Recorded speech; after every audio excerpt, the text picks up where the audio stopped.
आमच्या खास कार्यक्रमात मी मधुरा तुमचं मनपूर्वक स्वागत करते आणि या कार्यक्रमाच्या माध्यमातून आपण बालसंगोपन ते करिअर आणि बँकिंग ते व्यवसाय अशा विविध टप्प्यांचा वेध घेत असतो। आज आपण रशियातील वैद्यकीय शिक्षण अर्थातच मेडिकल शिक्षण आणि इंजिनिअरिंग शिक्षण या विषयावरती चर्चा करणार आहोत आणि या विषयी मार्गदर्शन करणार आहेत या विषयातील तज्ञ मनोज पत्की। विषयाला सुरुवात करण्यापूर्वी मी मनोज सरांचं आणि त्यांच्या सोबत आलेल्या खास रशियावरून आलेल्या इंटरनॅशनल स्टुडंट डिपार्टमेंटचे अबकर नत्सोलव आणि अनास्तासिया यांचं हॅलो 24 तास या आमच्या खास कार्यक्रमात स्वागत करते। नमस्कार सर, दोब्रदिन। अर्थातच मनोज पत्की सर हे एड्युरेशियाचे संचालक असून रशियन सरकारशी संलग्न असलेल्या विद्यापीठांमधील MBBS आणि इंजिनिअरिंगशी संबंधित अभ्यासक्रमासंदर्भात एड्युरेशियात ते माहिती देतात। गेल्या 22 वर्षांपासून एड्युरेशिया ही संस्था विद्यार्थ्यांना मार्गदर्शन करून त्यांना रशियातील वैद्यकीय तसंच इंजिनिअरिंगच्या शिक्षणासाठी संधी उपलब्ध करून देते। आतापर्यंत या संस्थेच्या माध्यमातून तब्बल 3000पेक्षा अधिक विद्यार्थ्यांनी पदव्युत्तर शिक्षण पूर्ण केलंय। रशियात शिक्षण घेऊन आज देशात तसंच परदेशात अनेक जण उच्च पदांवर कार्यरत आहेत।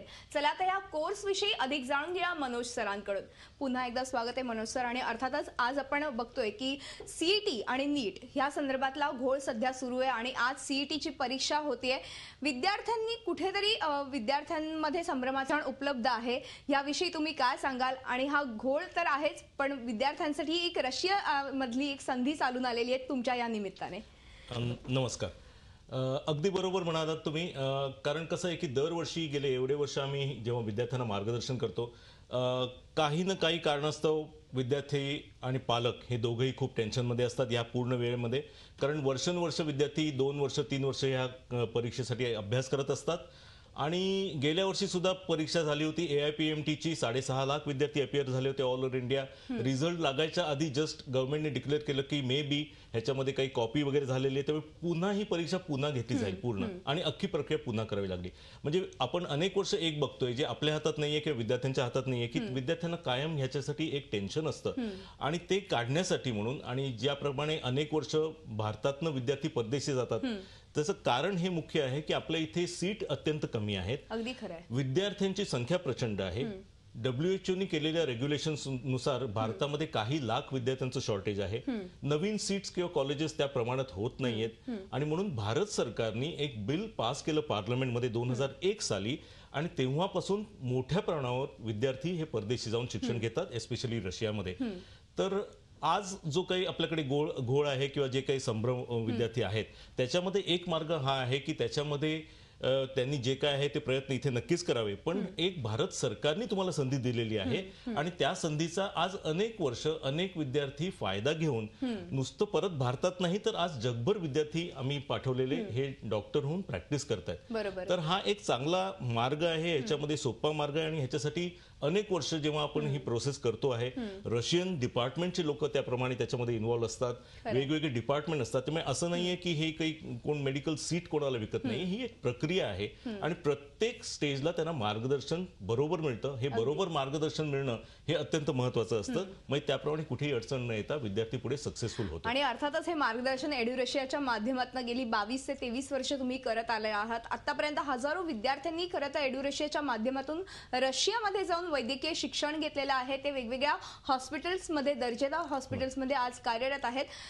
म्हणजे थोडक्यात जसं भारतामध्ये शिक्षण वैद्यकीय मिळतंय तसंच रशियामध्ये देखील मिळतंय। त्याबद्दल मला तुमच्याकडनं जाणून घ्यायला आवडेल। रशियामध्ये जाण्याचं मुख्य कारण विद्यार्थी हे आहे की कोर्स जसा आपल्या इथे भारतामध्ये असतो त्याचप्रमाणे तिथे इंग्लिश मीडियममध्ये हा कोर्स आहे। पण उदाहरणार्थ द्यायचं म्हटलं तर एखाद्या विद्यार्थ्याला समजा मुंबईतला किंवा महाराष्ट्रातला विद्यार्थी आहे आणि त्याला ह्या CET किंवा ज्या काही प्रक्रिया आपल्या चालू आहेत नीट वगैरे ह्याच्याद्वारे उद्या तमिळनाडूमध्ये ऍडमिशन मिळाली तर तिथे पण इंग्लिशमध्येच कोर्स असतो। पण मेडिकल कोर्सला महत्त्वाचा भाग असतो की तुम्हाला लोकल लँग्वेज जी आहे ती आली पाहिजे कारण तुम्हाला पेशंटच्या बरोबर इंटरॅक्ट करायचं आहे। आपल्या देशामध्ये करिक्युलम्समध्ये प्रत्येक राज्यामध्ये त्या राज्याची भाषा वेगळी शिकवली जात नाही पण विद्यार्थ्यांना तर ऍडमिशन महाराष्ट्रातल्या विद्यार्थ्याला तमिळनाडूमध्ये मिळणार, तमिळनाडूच्या गुजरातमध्ये जाणार, मग त्या विद्यार्थ्यांना लोकल भाषा कोण शिकवणार आहे? आणि जर भाषा शिकवण्याची आपल्या इथे परिस्थिती तशी नाहीये तर यांना मेडिकल कोर्स पूर्ण कसा केला इंटर्नशिपमध्ये, कारण इंटरनॅशनल मेडिकल काउन्सिल रेग्युलेशन प्रमाणे जिथे कुठे तुम्ही मेडिकल कोर्स केलाय तिथली लोकल भाषा आली पाहिजे. जो तुमच्याकडे पेशंट येतो त्याचा पूर्ण चौकशी करून निदान करून मग औषध दिलं जातं. आता हा जो कोर्स रशियामधला आहे, इथे रशियन भाषा हा पार्ट ऑफ द करिक्युलम आहे. तुम्हाला तो ऑफिशियली शिकवला जातो आणि बाय द टाइम तुमचे क्लिनिकल स्टडीज चालू होतात, आमचे विद्यार्थी हे उत्कृष्ट रशियन बोलत असतात. त्याच्यामुळे कोर्स इंग्लिशमध्ये आहे, तुम्हाला लोकल भाषा शिकवली जाते. डॉक्युमेंटेशन जे असतं हे इंटरनॅशनल जे करिक्युलम्स आणि त्याप्रमाणे सगळं तुम्हाला वेळोवेळी दिलं जातं. क्लिनिकल एक्सपोजर भरपूर चांगलं त्यांना मिळतं. सर्जरीज वगैरे आमचे विद्यार्थी करत असतात. त्याच्यानंतर महत्त्वाचा पार्ट आहे जो फी स्ट्रक्चर. फी स्ट्रक्चर हे रशियन सरकार जेव्हा सबसिडीज आणि ग्रँट्स देतं त्याच्यामुळे कॉस्ट ऑफ एज्युकेशन जो आमचा भारतीय विद्यार्थी भरतो हा अत्यंत कमी असतं, जे अफोर्डेबल असतं. साधारण 3-3.5 लाख रुपये वर्षाला, ज्याच्यामध्ये university fee, hostel fee, medical insurance आली आणि ह्याच्यासाठी काही बँकचे कर्ज सुद्धा विद्यार्थ्यांना मिळू शकतात, ती फॅसिलिटी सुद्धा मिळते. महत्त्वाचा पार्ट इज जे शिक्षण आपण घेतो हे ज्याला आपण म्हणतो की चांगलं शिक्षण कुठलं, तर चांगलं शिक्षण जे आपल्याला रोजगार देतं आणि ते कुठेही रोजगार देऊ शकलं पाहिजे. तर ही जी डिग्री आहे ही तुम्हाला अख्ख्या युरोपमध्ये किंवा US कॅनडामध्ये आज जेव्हा आमचे विद्यार्थी आहेत, याचा अर्थ हे तुम्हाला शिक्षण सगळ्या देशामध्ये व्हॅलिड आहे, ते ऍक्सेप्ट केलं जातं. भारतामध्ये सुद्धा एक तुम्हाला परीक्षा द्यायची असते, ज्याची तयारी आपण करून घेतो विद्यार्थ्यांकडनं जेव्हा तिथे असतात. त्यामुळे हे सगळे जे प्लसेस आहेत की गुड क्वालिटी एज्युकेशन आणि गुड सिस्टीम ऑफ एज्युकेशन, ह्याचे प्लसेस पॉइंट्स असल्या कारणाने अनेक वर्ष विद्यार्थी आज रशियाला जातात आणि रशिया पसंत करतात. नक्कीच, अर्थातच रशिया पसंत करतात, तुम्ही हा मुद्दा उपस्थित केलेला आहे. पण रशियाच का, म्हणजे फक्त भारत आणि रशियाचे संबंध एक चांगले आहेत म्हणून, की तिथे दर्जेदार युनिव्हर्सिटीज आहेत आणि तिथे चांगल्या पद्धतीचं शिक्षण मिळतं आणि एकूणच सिक्युरिटी आणि मुलींना खास करून जी सुरक्षितता हवी असते ती देखील तिथे आहे. अगदी बरोबर. जवळजवळ 60 ते 65% आपले जे विद्यार्थी जातात टोटल, त्यातले 60 ते 65% विद्यार्थी हे मुली असतात, विद्यार्थिनी असतात. बरोबर आहे. अनेक वर्ष विद्यार्थिनी जात आहेत. सेफ्टी सिक्युरिटी हा पहिला मुद्दा रशियन इंटरनॅशनल स्टुडंट्स डिपार्टमेंट हे बघतो. आणि तिथे जेव्हा त्यांचे हॉस्टेल्स असतात तेव्हा त्यांना काय काय बेनिफिट्स आहेत, तिथे कुठले हॉस्टेल्स आहेत, तिथे फॅसिलिटीज आहेत की नाही, हे सगळं शॉर्टलिस्ट करून मग आपण त्या युनिव्हर्सिटीला पाठवतो. नाहीतर मग त्या युनिव्हर्सिटीमध्ये आपण त्यावर्षी विद्यार्थी पाठवत नाही. त्यामुळे हा एक महत्त्वाचा मुद्दा आहे विद्यार्थ्यांसाठी. दुसरा भाग हा आहे की सिस्टीम ऑफ एज्युकेशन आणि क्वालिटी ऑफ एज्युकेशन, ज्याला मी म्हटलं की आमच्या देशामध्ये लोकसंख्या अनेक आहे, विद्यार्थी भरपूर असतात, शिक्षक जे आहेत ते सुद्धा चांगले आहेत, पण एका शिक्षकाला कमीत कमी 100 विद्यार्थी दिलेले असतात. त्यामुळे प्रत्येकाकडे लक्ष देता येत नाही. तर त्यांची जी एज्युकेशन सिस्टीम आहे त्या ह्याच्यामध्ये आपल्याला ऍडिशनल की 10 ते 12 विद्यार्थ्यांचा फक्त एक ग्रुप असतो आणि त्यामुळे प्रत्येक विद्यार्थ्याकडे शिक्षकांना अगदी जातीने प्रायव्हेट ट्युशन सारखं तुम्हाला एक एज्युकेशन मिळतं. कारण शेवटी प्रत्येक विद्यार्थी हा वेगळा आहे, कोणाला 2 वेळा वाचल्याशिवाय कळत नाही किंवा कोणाला 3 वेळा लिहिल्याशिवाय कळत नाही. पण त्याच्याकडनं कसा अभ्यास करून घ्यायचा हे याचं एक्सपर्टीज त्या प्रोफेसरांकडे आहे, त्यांचं ट्रेनिंग त्यांना दिलेलं असतं.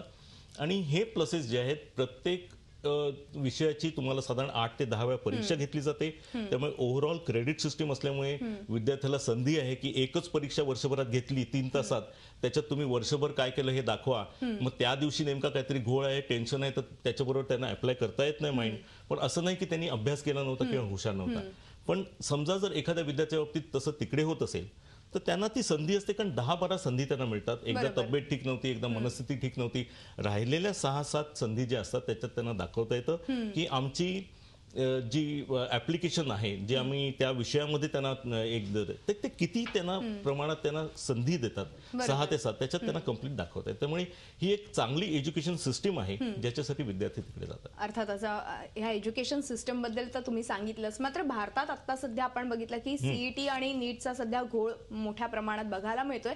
पण एकूणच आता सध्या हा सगळा घोळ बाजूला ठेवला आणि रशियामध्ये जर आपल्या विद्यार्थ्यांना जाण्याची संधी आता उपलब्ध होत असेल तर नेमकी परीक्षा कुठली आहे का, म्हणजे कॉमन एंट्रन्स एक्झाम सारखी काही परीक्षा द्यावी लागते का, आणि खास करून फी स्ट्रक्चर आणि एकूणच ही प्रोसिजर कशी असते अगदी थोडक्यात? सगळ्यात महत्त्वाचं म्हणजे जेव्हा मेडिकल काउन्सिल ऑफ इंडिया आणि जे रेग्युलेशन्स नवीन आलेलं आहे आपल्या हेल्थ मिनिस्ट्रीकडनं, तर त्यांनी प्रक्रिया अगदी सोपी केली की प्रत्येक विद्यार्थी जो रेकॉग्नाइज 12वीचं बोर्ड आहे त्या बोर्डमधनं जाताना त्याला कमीत कमी 50% मार्क असायला पाहिजेत. हा आपल्या इथला कायदा आहे. आणि ते जर मार्क असतील तर तो विद्यार्थी मेडिकल एज्युकेशन घेण्यास एलिजिबल आहे. बरोबर. तर सुरुवातीला एलिजिबिलिटी सर्टिफिकेट त्यांना इश्यू व्हायचं, पण आता त्याची पण गरज लागत नाही. आणि युनिव्हर्सिटीजचे जे कट ऑफ्स असतात, काही जे मॉस्को मधल्या युनिव्हर्सिटीज आहेत तिथे साधारण 85 किंवा 80-85 ह्या रेंजमध्ये तुम्हाला मार्क असतील तर ऍडमिशन मिळते.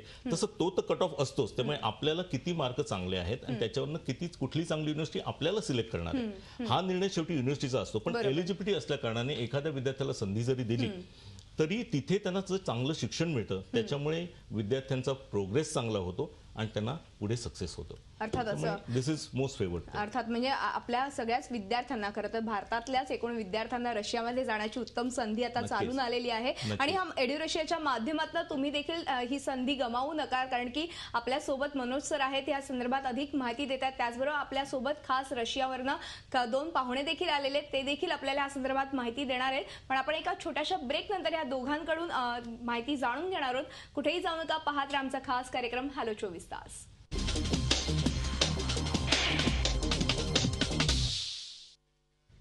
हॅलो 24 तास या आमच्या विशेष कार्यक्रमात आपलं पुन्हा एकदा स्वागत आहे. आज आपण रशियातील मेडिकल अर्थातच वैद्यकीय शिक्षण आणि इंजिनिअरिंग शिक्षणाविषयी जाणून घेतोय मनोज सरांकडून आणि आपल्यासोबत रशिया संदर्भात अधिक माहिती देण्यासाठी उपस्थित आहेत अनास्तासिया आणि अबकर नत्सोलोव्ह. मी पुन्हा एकदा चर्चेकडे वळते आणि अर्थातच मला अनास्तासियाला प्रश्न विचारायचा आहे. Of course Anastasia, what kind of precaution should be taken students and parents? Добрый день. Namaskar. So, of course, when choosing, university abroad, if any country to go abroad, you have to study all the pros and cons, because it's not only about the choice of a university, but it's about your life, right? So you're choosing like your future. So everything should be studied carefully. And of course, there are several precautions which have to be taken before you go to any country. So what about Russia? The precautions I can mention.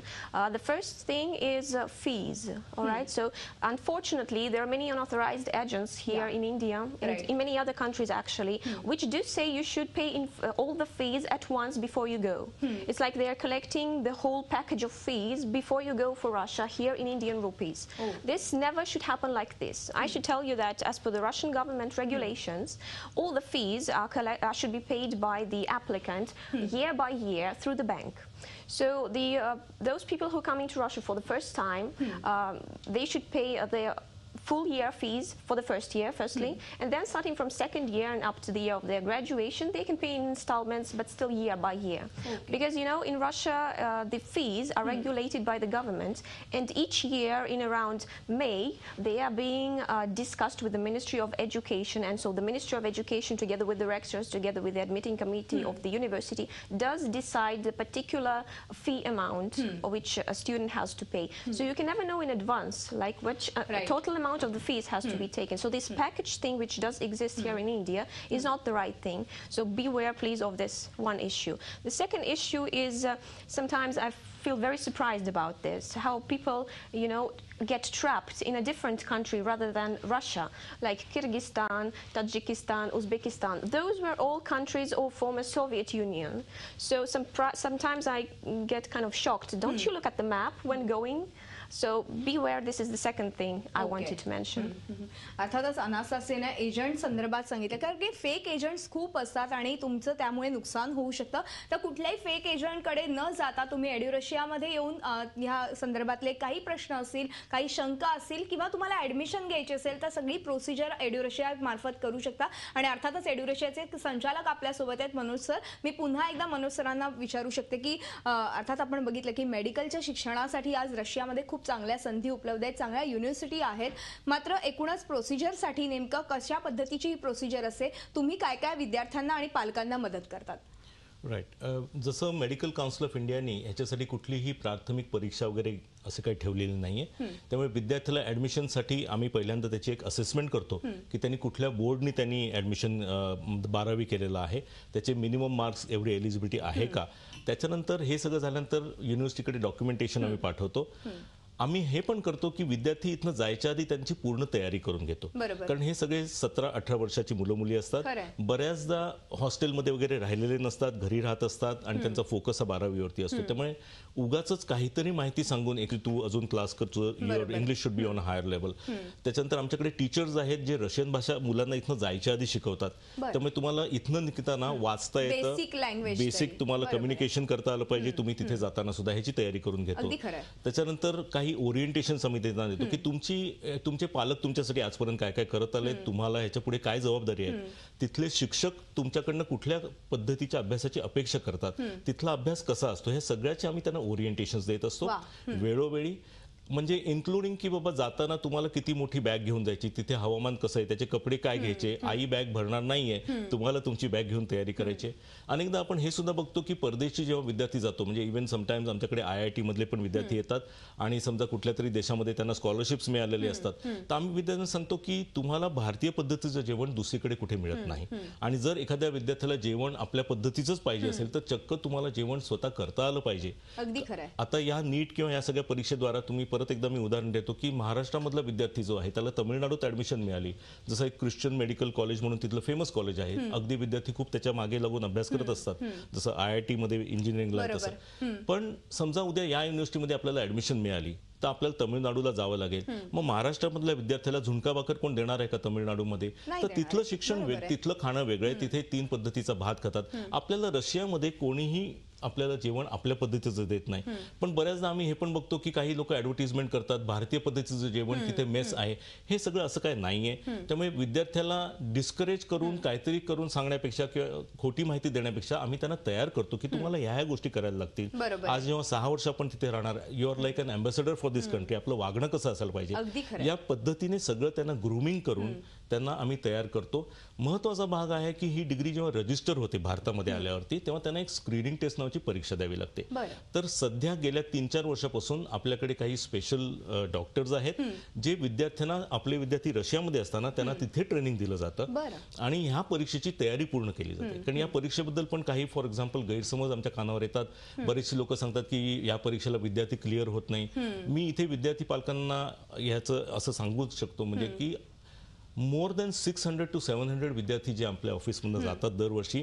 We are concern with those students जे बाकीच्या देशात, जसं अनस्तसिया मॅडमनी सांगितलं की दुसऱ्या कुठल्या कुठल्या देशात जातात आम्हाला माहिती नाही आणि ते येऊन जर फेल होत असतील तर त्याला आमची जबाबदारी नसते.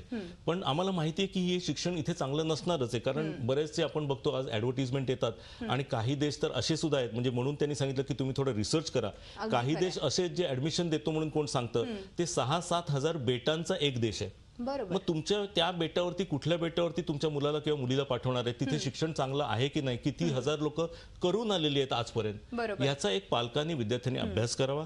कारण आज तुम्हाला जर आम्ही जेव्हा ऑफिसमध्ये विद्यार्थी आला तर आम्ही आवर्जून त्यांना सांगतो की आम्ही तुम्हाला रेफरन्सेस देतो.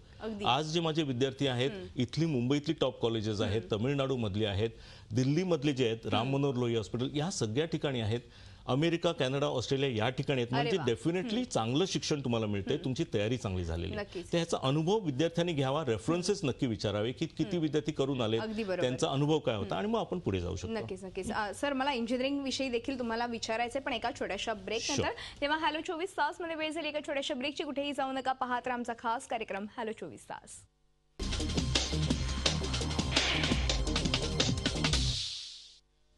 ब्रेक नंतर हॅलो 24 तास या आमच्या विशेष कार्यक्रमात आपलं पुन्हा एकदा स्वागत. आणि आज आपण रशियामधल्या वैद्यकीय आणि इंजिनिअरिंग शिक्षणासंदर्भात अधिक माहिती जाणून घेतोय आणि मी पुन्हा एकदा चर्चेकडे वळते. आणि आता मी इंटरनॅशनल स्टुडंट डिपार्टमेंटचे रशियावरनं हेड आलेले आहेत, त्यांच्याशी चर्चा करणारे Abakar Natsolov. Good evening sir. अर्थातच मला सरांना विचारायचं मनोज सर की most of the students going to alone from India और any other countries, so what is the procedure of виза? Намасте. Намасте. Процесс получения виз действительно легкий, но нужно соблюдать соответствующие правила и обращаться именно в те организации, которые именно этим специализируются. Наше представительство в Эдюраша. The visa process for Russia, let me just say, the visa process for Russia is quite simple. All you have to do is follow several instructions which should be told to you by the right person. So the Russia Indian Admission Office is exactly what you should refer to. Plus, полный пакет документов оформляется в России, проверяется все, и и в Индию приходит только пакет документов только для оформления посольства визы. So the full set of documents is being checked in Russia itself. Okay. It takes something around a month, but the whole information about a particular person who are applying for the visa invitation is being checked there from Russia. So when the reply is coming here to India, it's like the decision is made already, and when you go to the embassy there, the embassy stamps your visa. За 25 лет моей работы я не знаю ни одного случая, когда более 10 тысяч граждан Индии получили образование, а ни одного отказа не было. For the 25 years, the International Students Department have been functioning together with the Russia Indian office. We do not remember any visa rejections to the Indian students. So during this time, we had maybe around 10,000 Indian applicants applying for a visa, and we don't remember any of the cancellations, any of rejections. So Indians are mostly welcome to Russia to study. नक्कीच. अर्थातच भारतातली सगळेच विद्यार्थी उत्सुक असतील आता हा सगळा कार्यक्रम बघून. एक शेवटचा आणि महत्त्वाचा प्रश्न तो म्हणजे इंजिनिअरिंग संदर्भात मला विचारायचं आहे की इंजिनिअरिंगसाठी खास तिकडे युनिव्हर्सिटीजमध्ये कोणते कोणते कॉलेजेस किंवा काही आहेत का गोष्टी त्याबद्दल काय सांगाल? नक्कीच.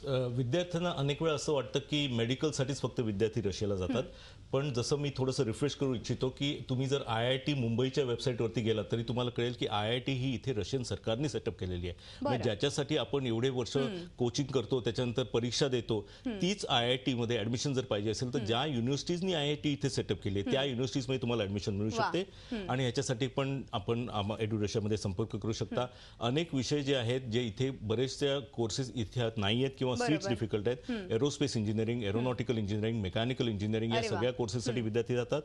काही स्पेशल युनिव्हर्सिटीज आहेत ज्यांना आपण नॅशनल रिसर्च सेंटर्स म्हणतो. म्हणजे मी स्वतः जेव्हा डिसेंबरमध्ये होतो तेव्हा मायक्रोसॉफ्टचं रिसर्च सेंटर मी त्या युनिव्हर्सिटीमध्ये बघितलेलं आहे. तर first human being who went to space, जसं Yuri Gagarin, first woman who went to space, madam Valentina Tereshkova, first Indian who went to space, wing commander Rakesh Sharma, किंवा BrahMos missile, Brahmaputra river from India, Moscow river from Russia, Sukhoi 30 J best fighter plain आहे आज. तर ह्या सगळ्या technologies आपल्याला फक्त एकाच देशात येतात आणि त्या रशियामधनं आपले संबंध पण चांगले आहेत. आपल्याला ह्यासाठी चांगले इंजिनियर्स आज तिथे कंपन्या पाठवतात आणि शिक्षण घेऊन येतात. जर भारतात जर तुम्हाला संधी उपलब्ध नाही झाली तर नक्कीच रशियामध्ये आज मोठी संधी चालून आलेली आहे.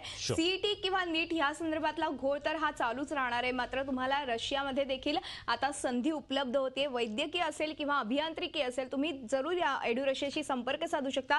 आपले नंबर्सही एडु रशियाचे अर्थात डिस्प्ले झालेच होते, तुम्ही नक्कीच नोट डाऊन करून घेतले असेल. सर अर्थातच खूप छान वाटलं, खूप माहिती दिली तुम्ही आपल्या प्रेक्षकांना आणि अर्थातच विद्यार्थ्यांना. खूप खूप धन्यवाद. नमस्ते. नमस्ते. यानंतर आमच्या विशेष कार्यक्रमात इथेच थांबतो. तुम्ही पाहत राहा झी24 तास, रहा एक पाऊल पुढे.